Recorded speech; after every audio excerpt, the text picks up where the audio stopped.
கிறிஸ்துவுக்குள் அன்பான காலைக்கதை நிகழ்ச்சி நேயர்களே, மீண்டும் இந்த நாளிலும் கூட இயேசுவின் புண்ணிய நாமத்தில் உங்களோடு கூட இணைவதில் மிகுந்த மகிழ்ச்சி அடைகின்றேன்.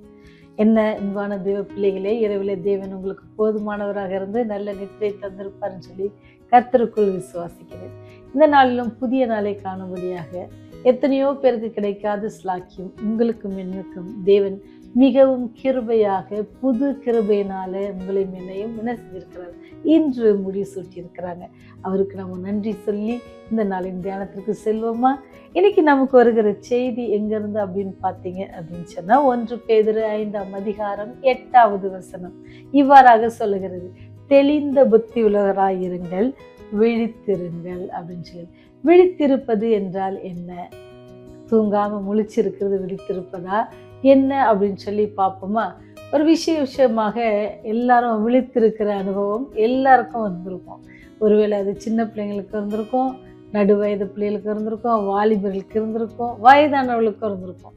ஏன்னா விழித்திருப்பதுன்னு சொன்னால் ஒவ்வொரு காலகட்டங்களிலும் நான் ஒவ்வொரு அனுபவங்களை பெற்றிருப்போம். விழித்திருப்பது அப்படின்னு சொன்னால் என்ன அப்படின்னு பார்த்தீங்கன்னு சொன்னால், உதாரணத்துக்கு நான் ஒரு கிரிக்கெட் அந்த விளையாட்டை அதிகமாக நேசிப்பேன் அப்படின்னு சொன்னால், அதற்கான பந்தயம் அறிவிக்கப்பட்டது அப்படின்னு சொன்னால், அதற்கான நாள் சொல்லப்பட்டது அப்படின்னு சொன்னால், நான் என்னெல்லாம் அதுக்கு செய்வேன் அப்படின்னு சொன்னால், அந்த நாள் எப்போ வருது, அந்த டீம் நான் விரும்புகிற அந்த டீம் அதில் எத்தனை பேர் வந்திருக்கிறாங்க, யாராவது புதுசாக ஆட் ஆகிருக்காங்களான்னு பார்ப்பேன்.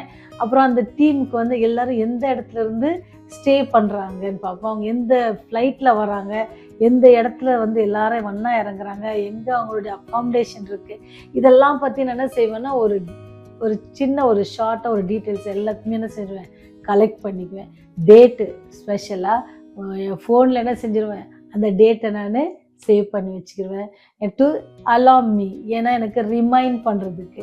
அடுத்தது என்ன செய்வோம், நண்பர்கள் சொல்லுவோம், எந்த நண்பர் வீட்டில் நம்ம சேரலாம் அப்படின்னு சொல்லி ஒரு கணக்கு எடுத்துக்குவோம். நம்ம இந்த மேட்ச்க்கு எங்கள் வீட்டுக்கு வந்துடு, அந்த நாட்டில் அந்த நாட்டு கூட விளையாடும் போது உங்கள் வீட்டுக்கு வந்துடுறோம். ஓகே, இன்னைக்கு யார் ஸ்நாக்ஸ் தர போகிறாங்க, யார் இதுக்கு நமக்கு பண்ண, அப்போ சொல்லுவாங்க எங்கள் வீட்டுக்கு வரும்போது நாங்கள் 2 பேர் சேர்ந்து தரோம், உங்கள் வீட்டுக்கு வரும்போது எவ்வளோ ஒரு பிளான். இதுதான் என்னதுன்னா விழித்திருக்கிறது. ஏன்னு சொன்னால் ஒரு காரியம் நமக்கு பிடிச்ச காரியத்துக்காக என்ன செய்வோமா, ஒரு பிளான் பண்ணுறோம்ல. இது விளையாட்டுக்கு மாத்திரம் இல்லை, ஒருவேளை நண்பர்களாக சேர்ந்து ஒரு இடத்திற்கு இப்போ சுற்றுலா போகிறோம் அப்படின்னு சொன்னால் அதற்கான எவ்வளவு காரியங்கள் செய்வோம்ல. போக போகிறது எத்தனையோ மாதத்துக்கு அப்புறம் இருக்கும், ஆனால் என்ன செய்வோம், நாங்களும் எங்களுடைய நண்பர் அடிக்கடிக்கு பேசிக்கிறோம். ஆனால் நாங்கள் இங்கேயும் போகிறது அவ்வளோ சீக்கிரமாக முடியாது, ஏன்னா எங்களுடைய குரூப் கொஞ்சம் பெரிய குரூப்பாக இருக்கிறதுனால அடிக்கடி பேசிக்குவோம். சில நேரத்தில் நீங்கள் நம்ப மாட்டீங்க, உங்களுக்கே ஒரு சிரிப்பு கூட வர நாங்கள் சொன்னால். நாங்கள் சொல்லலாம், சிங்கப்பூர் எப்போ போகலாம், துபாய்க்கு போகலாமா, மலேசியாவுக்கு போகலாமா, சரி லண்டனுக்கு வந்தால் விசா ரொம்ப கஷ்டம், இந்த நமக்கு விசா இல்லை, தாய்லாந்து போகலாமா, அப்படிலாம் நாங்கள் பேசிக்கிடுவோம். ஏன்னு சொன்னால் அந்த இடத்துக்கு நம்ம பார்க்கணும் ஒரு ஆசை, அந்த நம்ம என்ன செய்வோம், அதுக்கான காரியங்களை. இவ்வளோ விழித்திருக்கிற நீங்களும் நானும் ஆண்டவர் நமக்கு சொல்லி தருகிற காரியம் பாருங்கள், தெளிந்த புத்தி உள்ளவர்களாக விழித்திருங்க. இந்த உலக காரியத்துக்காக எவ்வளோ பிரயாசம், எவ்வளோ முயற்சிகள், எவ்வளோ ஆயத்தங்கள், எவ்வளோ விழிப்புணர்வோடு இருக்கிறோம் இல்லை. ஒரு காரியம் கவர்மெண்ட் நமக்கு தருது அப்படின்னு சொன்னால், அது இலவசமாக தருது அப்படின்னு சொன்னால் இன்னும் விழிப்புணர்வு, இன்னும் அதிகமாக விழித்திருப்போம். அந்த அனௌன்ஸ்மெண்ட் எப்போ சொல்லுவாங்க, எல்லாருக்கும் 5000 தராங்க அப்படின்னு சொன்னோன்னே எவ்வளோ சந்தோஷம் நமக்கு, எவ்வளோ சந்தோஷம் மாத்திரல. எங்கள் ஸ்ட்ரீட்டுக்கு எப்போ தராங்க, நான் கேட்டேன் எங்கள் ஸ்ட்ரீட்டுக்கு எப்போ தராங்க அப்படின்னு சொல்லி.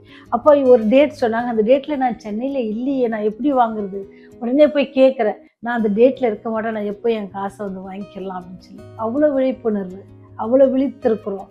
ஏன்னு சொன்னால் உலக காரியத்துக்கு அவ்வளோ விழித்திருக்கிறது நமக்கு ஆண்டவர் சொல்லி கொடுக்குற பாடம் பாருங்கள். விழித்திருங்கள். எப்படி விழித்திருக்கணுமா, தெளிந்த புத்தி உள்ளவர்களாக விழித்திருங்கள். அதோடு என்ன செய்யுங்க, ஆண்டவருக்காக நம்ம என்ன செய்யணுமா, காத்திருக்கிற பிள்ளைகளாக இருக்கணும். தெளிந்த புத்தி உள்ளவர்களாக விழித்திருங்க. நான் சொன்ன விளையாட்டு, பொருட்கள், சுற்றுலா, இதுக்கெல்லாம் விழித்திருக்கிற நீங்களும் நானும் எதற்காக விழித்திருக்கணும்னு சொன்னால், நமக்காக ஒருத்தர் அந்த கல்வாரி சிலுவையில் அவ்வளவு பாடுகளை அனுபவிச்சார். அவர் பட்ட காயங்கள், அவர் பட்ட ஆணி பாய்ந்த கரங்கள், விழாவில் குத்துனது, முக்கிடம் அணிந்தது, இதெல்லாம் குறித்து நமக்கு விழிப்புணர்வு இருக்குதா? அதெல்லாம் தான் நமக்கு ஆண்டவர் எவ்வளோ கஷ்டப்பட்டிருப்பாங்க. ஆண்டவர் எப்படி அதெல்லாம் தூக்கிட்டு நடந்தாங்க. ஒவ்வொரு அடிபடும் போதும் அவருடைய உடம்பு எவ்வளோ கஷ்டப்பட்டிருக்கோம், எவ்வளோ வேதனை அடைஞ்சிருப்பாங்க அப்படின்னு சொல்லி நீங்களும் நானும் ஆராய்ச்சி பார்க்கணுமா. எப்படி ஒரு விளையாட்டுக்காக நம்மளை ஆயத்தப்படுத்துகிறோமோ, ஆனால் உங்களுக்கு எனக்கும் ஜீவனை கொடுத்து நித்திய மரணத்திலிருந்து விடுதலை கொடுத்தாங்களே அந்த கடவுளை குறித்து உங்களுடைய விழிப்பொழுது. அதனால தான் சொல்ற தெளிந்த புத்தியுள்ள விழித்திருங்கள். நீங்கள் விழித்திருக்கிறது எதுக்காக இருக்கணும்னு சொன்னால், உங்களுக்காக ஒருத்தர் மறித்து போனாங்களே அவங்கள குறித்து நினச்சி பாருங்கள்.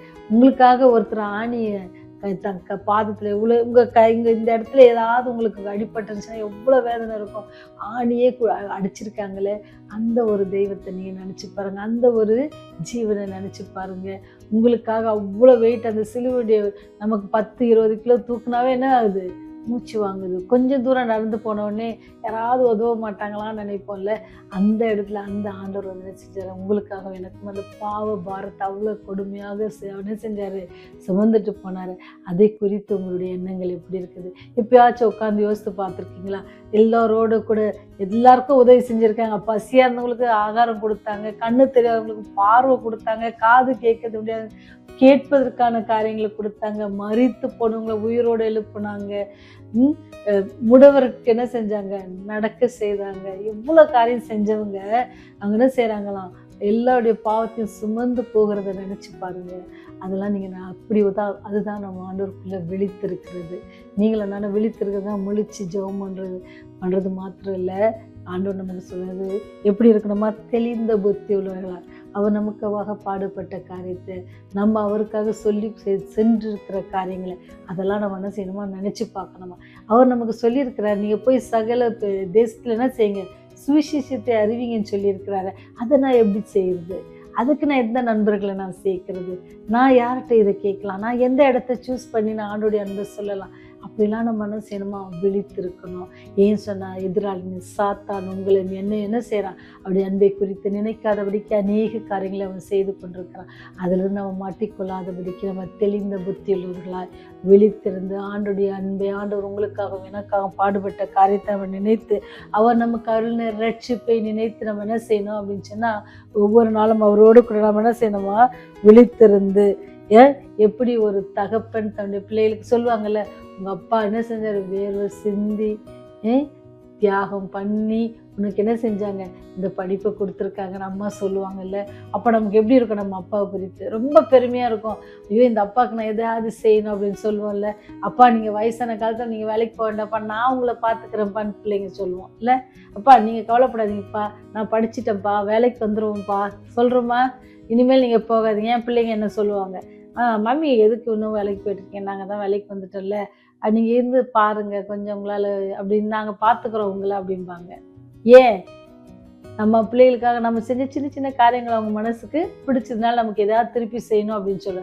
ஆனால் உங்களுக்காக எனக்கு ஒருத்தர் ஜீவனையே கொடுத்துருக்குறாங்க, அவருக்காக நீங்கள் என்ன செய்ய போகிறீங்க நினச்சி பாருங்கள்.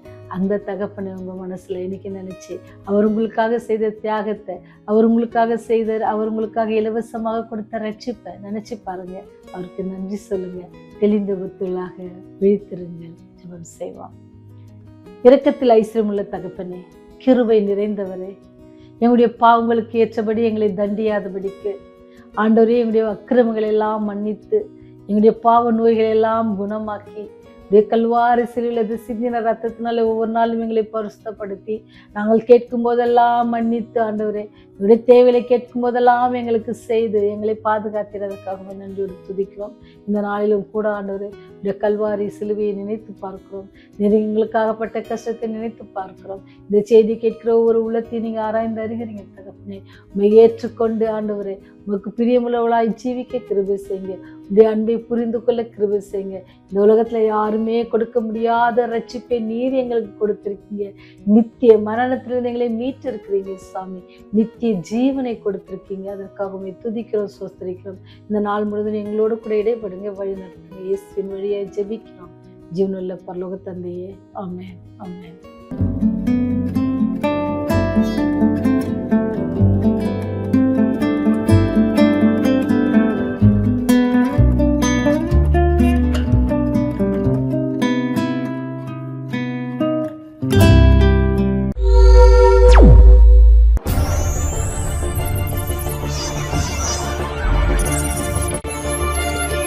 நீங்கள் பார்த்துக் கொண்டிருப்பது உங்கள் ரிவைவல் டிவி.